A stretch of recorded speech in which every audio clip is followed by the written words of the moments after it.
So Prince Edward just pulled off something that, honestly, nobody saw coming.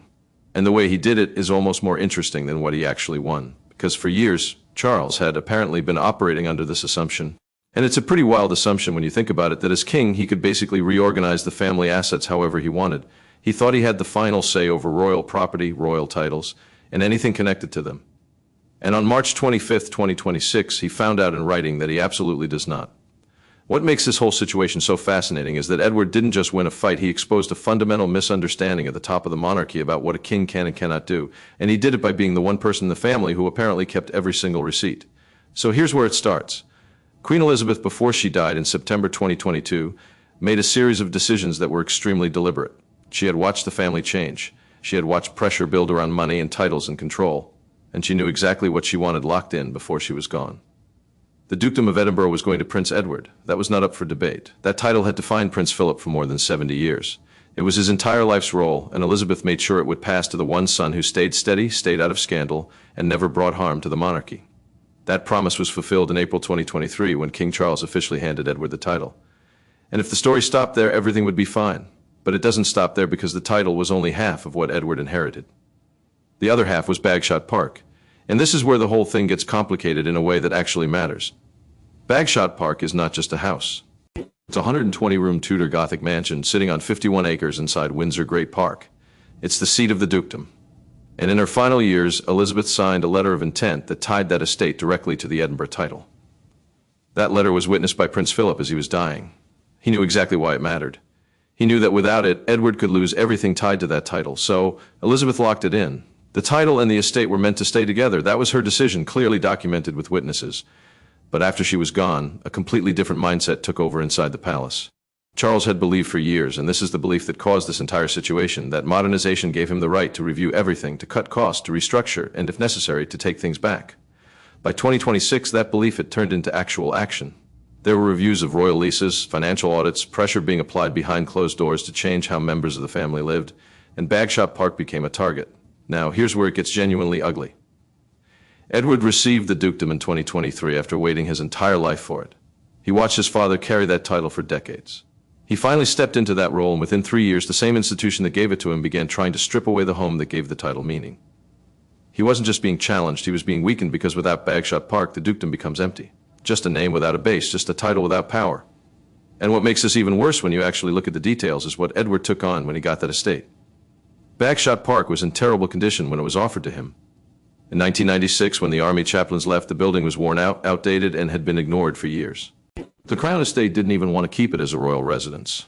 There were serious plans to turn it into a hotel or a conference center. That's how little value it had at the time. Instead, it was handed to Edward under a lease signed in March 1998. The terms were clear: £5,000 a year for 50 years. That low rent came with a heavy burden. He had to fix the place, not slowly, not over time, immediately. And he did it. He put in £1.36 million of his own private money he earned himself before becoming a full-time working royal. The total cost of repairs reached nearly £3 million. The Crown Estate covered part of it, but Edward carried a serious financial load. Once the work was done, his rent was increased to £90,000 a year. The National Audit Office confirmed that his market value. And here's the thing that really stands out when you compare it to how other people in the family operated. His brother Andrew never did that. Andrew lived at Royal Lodge for years without ever paying market rate. The National Audit Office documented it. One brother followed the rules and paid his way, the other did not.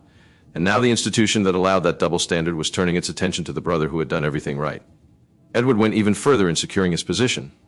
In 2007, he paid £5 million through his company Eclipse Nominees Limited to extend the lease to 150 years. That's long-term planning. His agreement gave him the right to sell the lease and keep the profit. He built security. He built control. So when you look at the situation in 2026, that same property is worth around £30 million. If the Crown Estate gets it back, it can be sold or leased for huge profit. So when pressure started building on Edward to give it up, it wasn't just about modernization. The financial motive was sitting right there in plain sight, a £30 million asset, and this is where Prince Philip's role becomes impossible to overlook. He saw this coming. That's why he made sure that letter of intent was witnessed and recorded. Philip had spent over 70 years watching how the monarchy operated behind closed doors. He had watched the institution move quietly and efficiently against people it no longer found useful. He was not going to let that happen to his youngest son, so, as he was dying, he put his name on a document designed to make that impossible. He knew that without it, Edward would have no protection when the pressure came. So, by the time March 25, 2026 arrived, Edward was ready. His legal file was built on three strong points: the original lease showing his financial investment, the letter signed by Elizabeth and witnessed by Philip tying Bagshot Park to the dukedom for his lifetime, and 20 years of records proving he maintained the estate at a level that saved the monarchy money. But even with all of that, one fact still made this situation dangerous. Charles controls the system. He controls the structure that can make life inside the monarchy extremely difficult without breaking any rules. So, even with the evidence laid out, nothing was guaranteed. The fight had just started, and then it got even more personal because this wasn't just about property. Earlier in 2026, before the lawyers ever walked in with that dossier, officials showed up with a clipboard and a quiet instruction. The visit came from the office of Queen Camilla. It was described as a jewelry audit, a routine review, a national heritage check. That's how it was framed. But what it actually meant was simple. Someone had come to count and question jewelry that Sophie, Duchess of Edinburgh, had worn as her own for 25 years. And at the center of that audit was one piece, the anthem tiara. This wasn't a random item from a vault. It was made specifically for Sophie's wedding in 1999, commissioned by Queen Elizabeth II herself.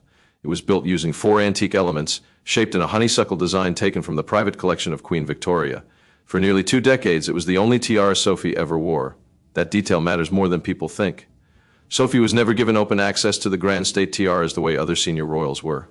That was understood inside the family. It was never said loudly, but it was clear. She was not placed at the center. She stayed at a lower position, and the anthem tiara became her one piece, her one crown. Take that away and she's left with nothing. Camilla's argument came through legal language, but the message behind it was sharp.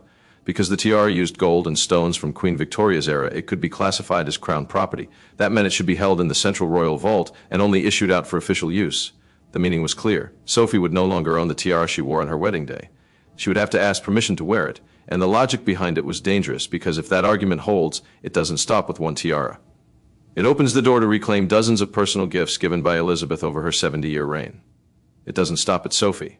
It reaches across the entire family, and it turns back on Camilla herself. Her own jewelry collection came directly from royal sources. Apply that same rule, and her collection falls into the same trap. Edward's legal team saw that immediately, but this situation carried something even darker behind it. The public had seen this kind of move before. After Princess Diana died, a diamond and emerald necklace given to her by the Queen Mother on her wedding day in 1981 was returned to the royal vault. That should have been the end of it. Instead, Camilla had it taken up, redesigned into a brooch, and wore it publicly. People did not stay quiet. The reaction was immediate and angry. That memory never went away. And now the same pattern was playing out again, reaching into something deeply personal and using the institution to justify it. This time, Edward did not stay quiet. His lawyers responded with a document that shut the argument down at its root. It was a deed of gift signed by Elizabeth in 1999. It stated that the anthem tiara was classified as a private wedding present, not a state loan, not a shared asset, not something held in trust. It belonged to Sophie. Elizabeth had also given Sophie the Royal Victorian Order. That's not a casual honor. It's given personally by the monarch for direct service. So look at the full picture. Elizabeth gave her that honor, gave her a wedding tiara, and then signed a legal document confirming it was hers. That's a queen making a direct statement about who she trusted. Camilla's audit was not just about jewelry. It was an attempt to push against that record. But Edward had gone further than anyone realized. Years earlier in 1999, he had worked with royal jewelers to create a matching set of black and white pearl jewelry for Sophie.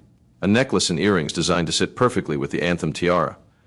The materials were funded through the crown, but Edward held the design rights. That detail changed everything. His lawyers argued that the tiara and the pearl set formed a single artistic unit tied to Edward's own design work. You cannot remove the tiara without breaking that unit. And that gives him another layer of legal protection. And behind all of this sat something deeply personal. Sophie wore that tiara on her wedding day. Then, in October 2019, at a reception in Buckingham Palace marking the work of the Queen Elizabeth Diamond Jubilee Trust, she was giving a speech in front of senior royals and guests. In the middle of that speech, she turned toward Queen Elizabeth II and said, "Mama, it was not planned." It slipped out in a room where every word is usually carefully controlled, and it showed exactly how she saw her. The woman who signed that deed was the woman she called her mother. And now another woman was trying to take that away. By the afternoon of March 25, 2026, the situation reached a breaking point. Edward's legal team delivered a direct warning. If the claim on the tiara was not dropped by the end of the day, they would release private letters written by Elizabeth. Letters that clearly stated her wish for Sophie to keep full ownership of her personal jewelry. And according to those close to the situation, those letters did not stop there. They included words about Camilla. That threat was explosive because releasing those letters would do more than defend Sophie. It would drag the past back into the open. Elizabeth's long, cold distance toward Camilla, the years it took before she accepted her, the tension that never fully disappeared.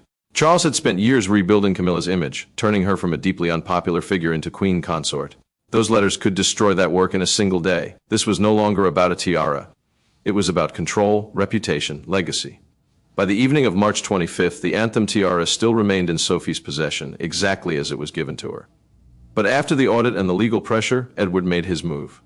He had the tiara secured in a high-security private safe under the direct control of his own security team. No one was going to quietly take it, review it, or reclassify it without a fight. Edward had drawn his line. The legal warnings had been delivered. The palace had been pushed into a corner. But pressure on paper was never going to be enough to finish this. What came next was not legal. It was personal, and it was about to walk through the door in the form of Princess Anne. By the afternoon of March 25th, the fight moved out of offices and into a private room inside Buckingham Palace. And when Princess Anne walked in, everything shifted. There was no small talk, no polite opening, no effort to soften what was about to be said. She went straight to the point, but to understand why that moment carried so much weight, you have to look at what changed in the years before it.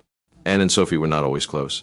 As recently as 2021, it was clear to anyone watching that Anne kept her distance. She's always been like that. She doesn't fake warmth. If she doesn't feel it, she doesn't show it. Then April 2021 happened. Prince Philip died. That loss changed the structure inside the family. Both Anne and Sophie stepped forward to support Queen Elizabeth II in her final year. They began seeing each other almost every day, and over time that distance between them disappeared. By the time of Elizabeth's funeral in September 2022, the change was visible. As they stood waiting for the coffin, Sophie reached out and placed a quiet hand on Anne's back. It was a small gesture, but it was real. It showed trust. That moment mattered more than people realized, because by March 2026, that quiet connection had turned into something strong, something protective, something ready to act. So when Princess Anne walked into that meeting with King Charles, she was not there as Edward's sister. She was there to defend what their mother had already decided, and she made that clear immediately. She told Charles that if he allowed this to continue, if he allowed private gifts from their mother to be questioned, reclassified, or taken back, then the word of a monarch would mean nothing. Then she delivered the line that stopped the room.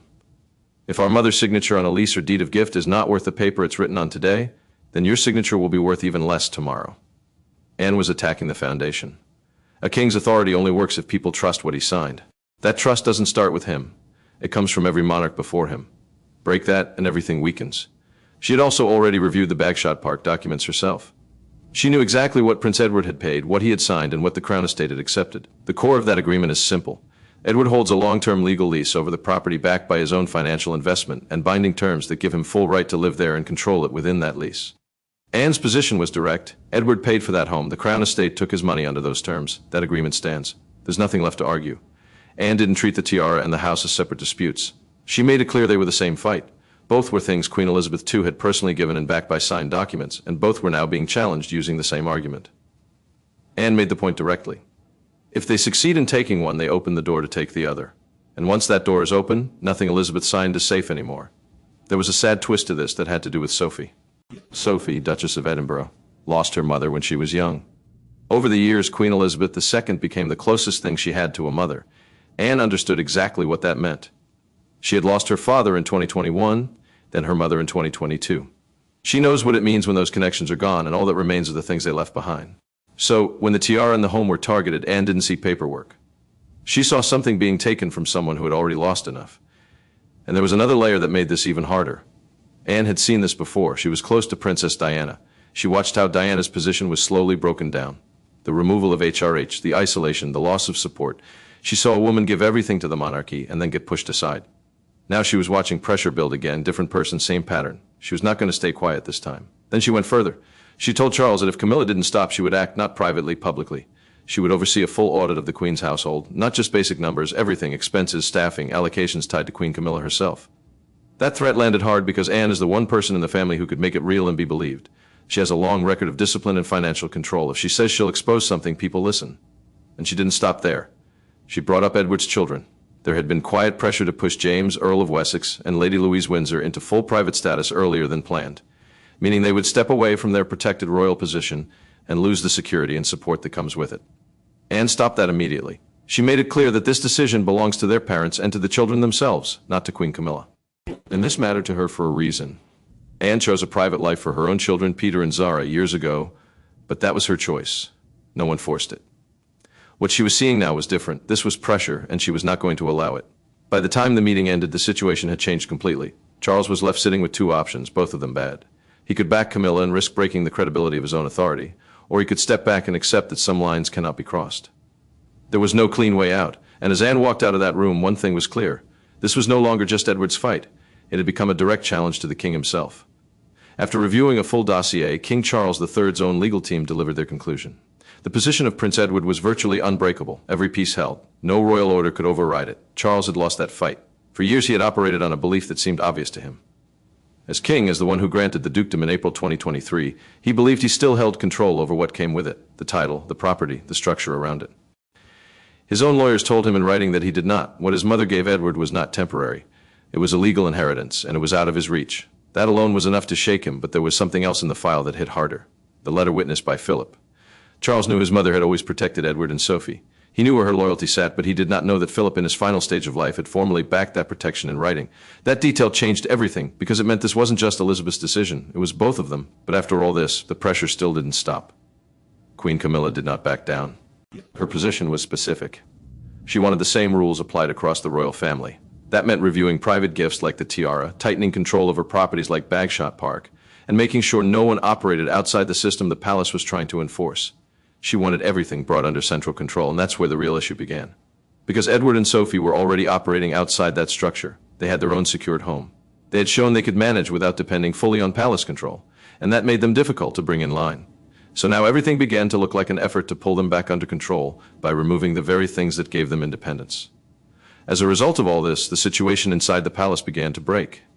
Staff were choosing sides. People who had worked around Sophie for years began to show quiet support for the Edinburgh household. At the same time, resentment toward the Queen's office began to spread. And where there are sides, there are leaks. Private discussions were no longer fully contained. Documents, notes, internal thinking, all of it sat closer to exposure than it ever had before. The palace, known for its control, was now divided from within. One insider put it simply, the king is being led into a minefield. He is being pushed to choose between his wife's demands and his mother's final decisions. There is no outcome that does not damage the family. That's the position Charles now faces. And outside the palace, the situation is even worse. At a time when the public is dealing with rising costs and financial pressure, the image of a king trying to take a home from his brother, a home that brother paid to restore, would not be received well. It would not be forgiven. According to reports, Charles eventually stepped outside the legal process. He wrote a private note. It was a handwritten message sent directly to Bagshot Park asking for a family meeting. It was the move of someone who knew the law was not on his side, but the response he received made the situation clear. Edward refused to meet unless his full legal team was present. That changed everything. This was no longer a family conversation. Edward was no longer acting as the younger brother trying to keep peace. He was acting as someone who understood exactly what was at risk and refused to give anything up without protection. And once that line is drawn, it doesn't go back. Charles had spent decades waiting to become king. He now ruled over a monarchy smaller than it had ever been. But inside that smaller structure, something had broken. There was now suspicion, division, and pressure. And somewhere in Surrey, inside a house he could not legally touch, the answer to whether his mother's final decisions would hold was no longer in his control. The palace had to put it in writing. Late on March 25, 2026, a formal note was sent from the office of the Master of the Jewel House to Sophie, Duchess of Edinburgh. It was short, direct, no emotion, no explanation. The anthem tiara would remain under her exclusive private control. That was it. No apology for the audit, no acknowledgement of the pressure. At the same time, the review of Bagshot Park was shut down quietly. The official wording described it as recognition of the Edinburgh household's role in maintaining the estate. But inside the palace, no one misunderstood what had just happened. The crown had stepped back. Everything Prince Edward held was confirmed. The title, the home, the tiara, all of it stood exactly where Queen Elizabeth II had placed it. And that confirmation changed the entire balance inside the family, because this was no longer a dispute. It was now a record. That note will sit in the archives long after everyone involved is gone. And when it's read in the future, it will be clear what it means. A claim was made, it failed, and the institution was forced to admit it in writing. But the outcome didn't bring peace. It came with a cost that cannot be repaired. The relationship between King Charles III and Prince Edward has changed completely. It's no longer personal. It's controlled, formal, limited to duty. What the public will see going forward is not the truth. They'll see unity, they'll see appearances, they'll see two brothers standing side by side at events. But inside the family, everyone will know what's real. They'll know that one of them had to use the law to protect himself from the other. That doesn't go away. And the structure of the monarchy has shifted because of it. There are now two clear centers of power. At Buckingham Palace, Queen Camilla and Charles continue to push their vision of a controlled, streamlined monarchy. Away from that center, another group is formed: Princess Anne, Prince Edward, and Sophie, supported quietly by Prince William and Catherine, Princess of Wales.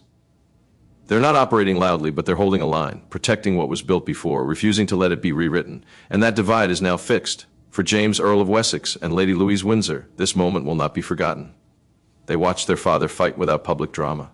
He did it through documents, through preparation, through control, and he forced the system to back down. One day, James will carry the Duke of Edinburgh, the same title his grandfather held for over 70 years. But he'll carry it with a different understanding. He'll know that the institution that gives can also try to take back. That knowledge changes everything. It doesn't create loyalty, it creates caution. And that will shape how he stands inside that system for the rest of his life. As for Charles, he has his monarchy, he has his structure, he has his authority, but what he doesn't have anymore is the full trust of the brother who stood quietly for decades, paid his own way, and asked for nothing except to keep what was given to him. That loss doesn't show on paper, but it will show over time. And long after the documents are filed and the silence settles, that is the part that will remain.